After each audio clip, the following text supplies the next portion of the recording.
Panen raya Demplot Eco Farming padi di sawah kawasan Amohalo, Kelurahan Baruga, Kecamatan Baruga, Kota Kendari, Sulawesi Tenggara meningkat 2 kali lipat dari panen sebelumnya.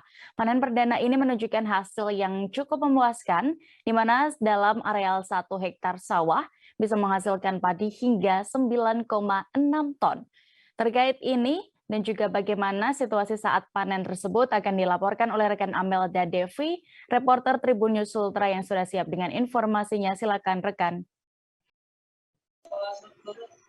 Ya baik, terima kasih. Untuk Demplot Eco Farming padi sawah di Kelurahan Amohalo, Kecamatan Baruga, Kota Kendari, Sulawesi Tenggara ini memang baru dilakukan tahun ini, tepatnya sejak 4 bulan yang lalu itu dilakukan pendampingan dari pihak Bank Indonesia Sulawesi Tenggara. Jadi Demplot Eco Farming ini adalah suatu terobosan baru dari pihak BI untuk meningkatkan hasil panen khususnya padi di wilayah Amohalo. Ya,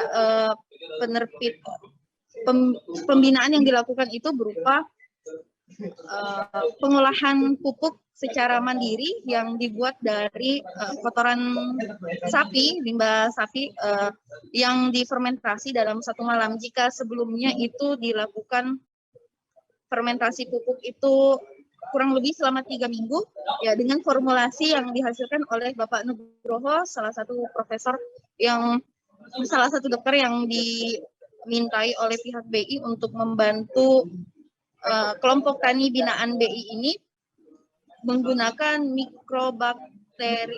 mikrobak alfalfa atau MA11. Ya, dengan MA11 ini kotoran sapi itu bisa difermentasi hanya 1 malam menjadi pupuk yang akan digunakan ke padi yang ditanam di wilayah Amohalo ini. Ya, tentunya banyak keuntungan yang didapatkan dengan formulasi teknologi MA11 ini, di mana yang pertama masa panen yang dilakukan oleh para kelompok tani ini lebih cepat. Diketahui biasanya masa panen itu 110 hari, namun semenjak menggunakan MA11 ini, pupuk hasil MA11, hasil panen bisa dilakukan lebih cepat, yakni bisa dipanen 90 hari atau 20 hari lebih cepat. Jadi di hari ke-90 itu sudah bisa dipanen. Kemudian untuk kelebihan keduanya masa atau banyaknya padi yang dipanen dalam 1 areal hektar tanah itu 2 kali lipat. Jika sebelumnya para petani hanya bisa menghasilkan 3 hingga 4,5 ton per hektarnya 1 kali panen, dengan MA11 ini para petani bisa menghasilkan hingga 9,6 ton per hektar sawahnya. Ya, tentu terobosan ini sangat didukung oleh pemerintah Kota Kendari, tepatnya di mana pihak pemerintah Kota Kendari berkomitmen membantu pengadaan 100 ekor sapi sebagai wujud perhatian dan juga mendukung kinerja para petani supaya penghasilan dari hasil panen itu bisa terus berkembang. Tentunya dari dukungan ini juga akan membantu terkait perekonomian di Kota Kendari itu sendiri.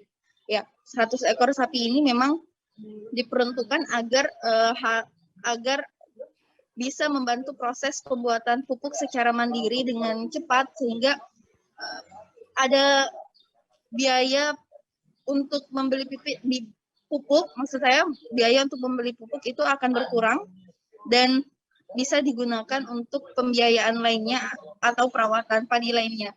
Jadi di sini lebih menekankan konsep 0 rupiah untuk pupuknya sendiri. Ya, selain itu, BI memang sudah sering melakukan pembinaan di sektor pertanian, khususnya di sawah, karena selain di Kota Kendari juga telah melakukan pembinaan di daerah Konawe dan Kolaka. Ya, untuk di Konawe sendiri,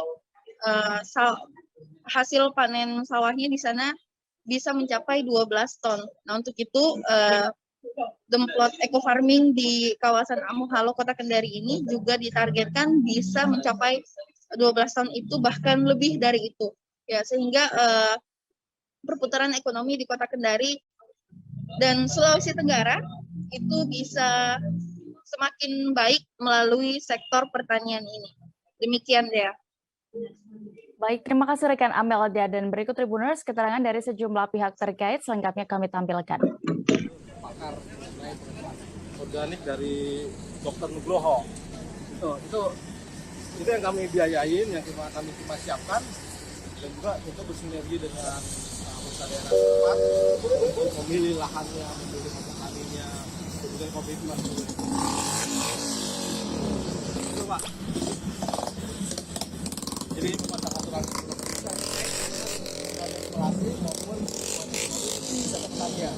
Harapan di situ ujung-ujungnya. Tadi untuk yang nonton kita bersyukur sekali ya bahwa kedatangan kita kali ini juga menyaksikan kesuksesan petani kita yang mampu meningkatkan produktivitas. Saya ingat betul kedatangan yang lalu ketika itu panen juga, tapi baru di angka 5 ton per hektar. Tapi ini alhamdulillah sudah meningkat menjadi 9,6 ton, dan itu tentu kenaikan yang sangat signifikan, ditambah lagi dengan metode baru dengan total organik ya. Kalau kemarin kan itu kita baru organik. Nah, sekarang total organik. Nah, sehingga betul-betul ini bisa menjadi kabar gembira buat para petani kita. Nah, tinggal dibutuh keberlanjutannya. Ya, mudah-mudahan nanti secara bertahap kita bisa menularkan seluruh petani yang ada di kawasan. tadi Pak Pemkot akan memberikan 100 ton. Iya, insya Allah tahun depan ya, karena kan itu menjadi salah satu stimulusnya, karena pupuknya itu supaya bisa dihadirkan secara mandiri itu bersumber dari kotoran sapi. Nah, jadi tadi sudah digambarkan 3 ekor sapi untuk 1 hektar lahan. Itu sebaliknya begitu ada siklusnya, sehingga mudah-mudahan nanti dengan stimulus yang diberikan oleh pemerintah ini nanti bisa meningkatkan produktivitas petani. Itu menjadi 4.000. Nah, teknologi yang biasa itu memerlukan waktu 3 minggu. Kami hanya 1 malam. Nah, oke. Kecepatannya ya. Yang ketiga adalah standar kesehatan tanah. Jadi kesehatan tanah di sini adalah sebelum ditanam atau dipupuk tanah harus sehat. Berapa standarnya? Adalah 100 1 gram tanah. Mas, standar itu apa? Yang pertama adalah standar kualitas limbahnya. Oke. Jadi kita punya standar kualitas limbah harus di angka 2000 mikrosimen per senti. Nah, standar kedua melangkah lagi, yaitu standar kualitas pupuknya. Jadi dari limbah tadi kita olah hanya karena kita pupuknya ngambil dari kandang sendiri. Kita dalam mengawal petani. Artinya begini, ketika standar pertama tadi belum memenuhi syarat, tidak boleh masuk ke standar 2. Standar 2 belum memenuhi syarat, tidak boleh masuk ke standar 3 dan seterusnya. Jadi artinya kalau mau masuk standar 2, standar 1 harus berhasil dulu. Terlewati dulu. Nah, akhirnya 5 standar tadi terpenuhi dan hasilnya alhamdulillah sesuai standar kami, yaitu kalau ini. Jangan lupa subscribe, share, komen, dan like ya.